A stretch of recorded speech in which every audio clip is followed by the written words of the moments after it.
വിശ്വാസിയായാൽ എന്തെങ്കിലും നേട്ടങ്ങളുണ്ടോ? എന്താണ് ഒരു വിശ്വാസിയാവുക എന്ന് പറഞ്ഞാൽ എന്താണ്? ഈമാൻ ഒരു ഖൽബിലുണ്ടാകൽ, അതിൻ്റെ മർമ്മങ്ങൾ എന്താണ്? ഇത്തരം വിഷയങ്ങളാണ് ഇന്ന് സംസാരിക്കാൻ ഉദ്ദേശിക്കുന്നത്. ഈമാൻ കാര്യങ്ങളിൽ ഒന്നാമത്തത് അല്ലാഹുവിലുള്ള വിശ്വാസമാണ്. 6 കാര്യങ്ങളും ഇതുപോലെ തന്നെയാണ്. അതിലൊന്ന് നാം വിശ്വാസത്തിലെടുക്കുന്നു, അല്ലെങ്കിൽ ഒന്ന് ചർച്ചയ്ക്കെടുക്കുന്നു എന്ന് മാത്രം. അല്ലാഹു എന്ന പദം തന്നെ ഒന്നാമതായി നമ്മളെ സ്ട്രൈക്ക് ചെയ്യേണ്ട, നമ്മളെ ആകർഷിക്കേണ്ട ഒരു വശമാണ്. ഒരുപക്ഷെ ആ പദം തന്നെ ഏറെ അത്ഭുതമാണ്. അല്ലാഹു എന്ന ആ ഒരു ഇസ്മു ലോകത്ത് ഇന്ന് വരെ ഒരാളും ഒരു മത്സര ബുദ്ധിയ പോലും മറ്റൊരാൾക്ക് ഉപയോഗിക്കാത്ത ഒന്നാണ് അല്ലാഹു എന്ന പേര്. അല്ലാഹുവിന് ഒരുപാട് സിഫത്തുകളുണ്ട്. അള്ളാഹുവിൻ്റെ വിശേഷണങ്ങളിലെ നല്ല വശങ്ങളെല്ലാം കൂടി ഉൾക്കൊള്ളുന്നതാണ് അള്ളാഹു എന്ന ആ ഒരു അത്ഭുതപരമായ പ്രയോഗം. അത് പ്രയോഗിക്കുന്ന സമയത്ത് തന്നെ അതിലൊരുപാട് അത്ഭുതങ്ങളുണ്ട്. അത് ഉപയോഗിക്കുമ്പോൾ അത് ഉണ്ടാക്കി തീർക്കുന്ന മാസ്മരികതകൾ ഇതൊരുപാടുണ്ട്.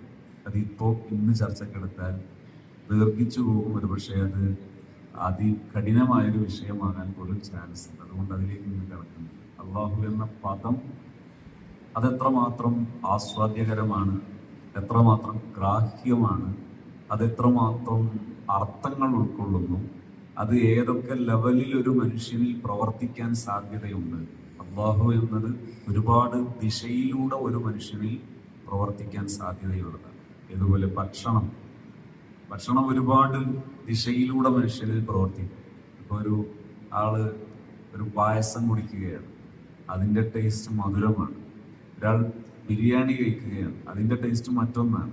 ഒരാൾ അച്ചാർ കൂട്ടുകയാണ്, അതിൻ്റെ ടേസ്റ്റ് മറ്റൊന്നാണ്. ഒരാൾ തൈര് കൂട്ടുകയാണ്, അതിൻ്റെ ടേസ്റ്റ് മറ്റൊന്നാണ്. എല്ലാം ഭക്ഷണം എന്ന ആ ഒരു തസ്തികയില്ല. ഇതുപോലെ ഈ അല്ലാഹു എന്നതിന് തന്നെ ധാരാളം ടേസ്റ്റുകൾ മനുഷ്യൻ അനുഭവിക്കുന്നത്. എന്നാൽ നമ്മൾ അതിലെ വിശ്വാസത്തിലേക്ക് വരാം.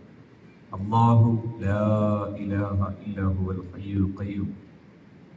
അള്ളാഹുവിൽ നമ്മൾ വിശ്വസിക്കുന്ന സമയത്ത് നമ്മൾ ആദ്യം വിശ്വസിക്കുന്നത് ലാ ഇലാഹ ഇല്ലാഹു, അള്ളാഹു അല്ലാതെ ഒരാരാധ്യൻ ഇല്ല എന്നാണ്. അള്ളാഹു ഇലാഹാണ് എന്ന പദത്തേക്കാൾ ഇവിടെ ശ്രദ്ധേയമാണ് അള്ളാഹു ലാ ഇലാഹ ഇല്ലാഹു എന്ന പ്രയോഗം. അള്ളാഹു മാത്രമേ ആരാധ്യനുള്ളൂ. ഇലാഹ് മഅബൂദ്, ആരാധിക്കപ്പെടുക എന്ന് പറഞ്ഞാൽ എന്താണ്? ഒരാൾ ആരാധ്യനാണ്, ആരാധനക്കർഹനാണ്